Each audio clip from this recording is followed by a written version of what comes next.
Okay, and we're back. What have we got? Gifts and inducements. Okay. This is actually something like, this is an interesting thing, and it's kind of like in mortgage world's RESPA X. So in the mortgage world, I can't, like you refer someone to me, I can't give you money. Right. To say, hey, if an agent brings me a buyer, I can't give them anything of value. I can say thank you, for giving me a lead. And the reason why is because I may bump up my prices to my borrower to give you a kickback, and then we'll get something good going, and we'll be making a lot of money by charging this person a lot of money.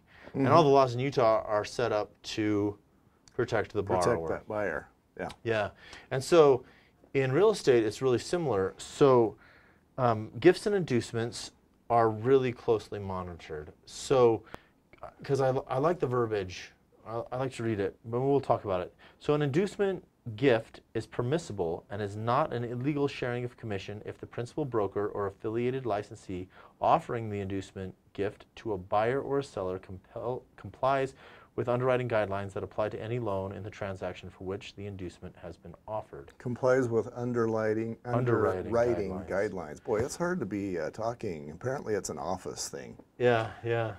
And so now, let's stay with Disneyland for a while. Okay. So would the underwriter, under what conditions do you think might the underwriter have a problem with sending the family to Disneyland? Well, in mortgage lending, we have to watch interested party contributions. So either agent or the seller, anything that they give to the buyer is an interested party contribution, right? And different loan programs have different allowances. So the easy answer is conventional is 3%. FHA or government is 6%, but there's variations in the rules, right? And so this is what the federal government, Freddie, Fannie, have decided are allowable contributions and not an inducement. So like the seller, because the same thing will happen between buyers and sellers. Seller says, hey, I'll pay your down payment for you. This turns into a zero down payment loan. The loan isn't as securable on the secondary market. It's more risk. But anyway, so we want to know where all the money's coming from. So if they're doing this thing through Disneyland, the way the division wants to see it is that that's included and reviewed by the underwriter and given a cash dollar value for it. Mm-hmm. And so they can see how much money is really moving here. We want to see all the moving parts. Yeah, and so you said 3%. So if it was a $500,000 house, then the threshold would be $15,000. You can spend up to $15,000 sending these guys to Disneyland, and I'm thinking... Or seller paid costs. Okay. So, okay. Or if broker's gifting some commission to cover closing costs or down payment, depending on the situation, what is or isn't allowed. So all of that gets lumped in, because it's not... Seller paid closing costs, a lot of times we say seller paid closing costs are capped at 3 or 6%, but it's not. It's interested party contributions. And so you have a seller paying 3% closing costs on a conventional 5% down loan, you're capped. All your trip to Disneyland can't be given because it's not following the underwriting guidelines that apply to that loan.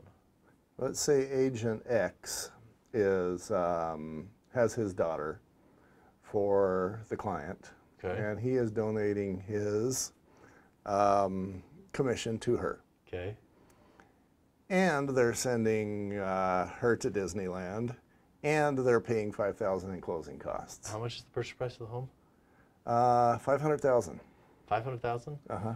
And they're paying $5,000 in closing costs? Depending on how much the trip to Disneyland. Okay, this is a real good loan question, maybe too much for this class, but because they're related, the gift funds, if they're doing a government loan, can be given, and that would not necessarily be viewed as an interested party contribution because of the family relationship. Uh-huh. So that could be moved to another section. So you could make it work, depending on cost, with purchase price, that area. But if it was an FHA and a gift from an immediate family member, you'd start hitting some thresholds. Okay. He grins because he knows exactly who I'm talking about. So here's where you start running into issues with this. So like you go to a big corporation and you say, big corporation, we know that you like charity, or we know that you're working on this fundraiser something, right? So any of your employees that use us in the transaction, we're going to give a percentage of our commission back to this charity. Right there, you've just blown it, because you're sharing commissions with someone who's not even in the party. So that's like a referral fee kind of thing, right? You're paying money to someone who's not even involved in the transaction for a transaction. Okay, so money can go to parties in the transaction. As an agent, you can use your commission if it's acceptable with the underwriter to help pay closing costs, to help pay down payment. You can use that to go towards things in the transaction, to parties involved in the transaction, right? You can cut your commissions for things like that. If you're taking commissions from this deal to pay for something else because of this deal, you're pushing your luck. That's where you're violating. Yeah. So that explains to me why we don't have that marketing angle. You know, use me and I'll donate to the Amazon rainforest trees. Yeah. Can't do that. Right. And I would imagine, you know, because I have a twisted mind, I can imagine that I would, it'd be kind of iffy to advertise that, but you could always do the deal, take your commission, take a deep breath, and then do whatever you're going to do. Then donate to the Amazon. If you want to donate your commissions to whatever, whoever, whenever, unrelated to the transaction, that's your prerogative. If you want to do all your work charity, earn your commission, give it to the Mother Teresa Fund, knock yourself out. Right. But if you're advertising, you do this, I'll do this. Mm-hmm. But if you call up the division and talk to like Van, like he'll spit these out left and right. It's amazing.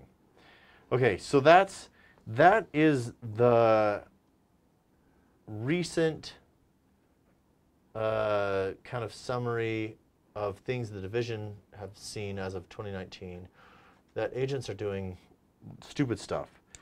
So what do you need to report? What do you need to put on a solicitation? Like if you're, so okay, wrap back. That's the first one, right? If you do something stupid, tell the division. Right. If you move, tell the division. Like, right? Keep the division up to date what you're doing. If you post an ad, you need to, as clearly and conspicuously, put the brokerage that's selling it, okay? If you're going to offer incentives for your services, watch who you're paying them to and make sure you're paying them to the right people, okay? And they have to be licensed realtors. Or, like, you can give your commissions or to the buyer or sellers, right? Yeah. As long as it meets the conditions, Okay. And then, can you advertise someone else's listing? Yes, with permission. So you see it posted on Facebook, you just share it for kicks and giggles. That's actually a violation. So those are the main things. Okay, and I'm just imagining scenarios here. Let's say that I am a realtor and I reshare that. That's what's not kosher. If I'm just a John Doe, maybe I'm the brother-in-law of the seller. If you're not licensed, this is the thing, right? As a mortgage licensee, I'm licensed to conduct mortgage business, right? And if I quote an interest rate and I don't deliver that interest rate, I can have my information turned in to the NMLS and I can lose my license, right? That's this complaint. They know who I am. They can track me down.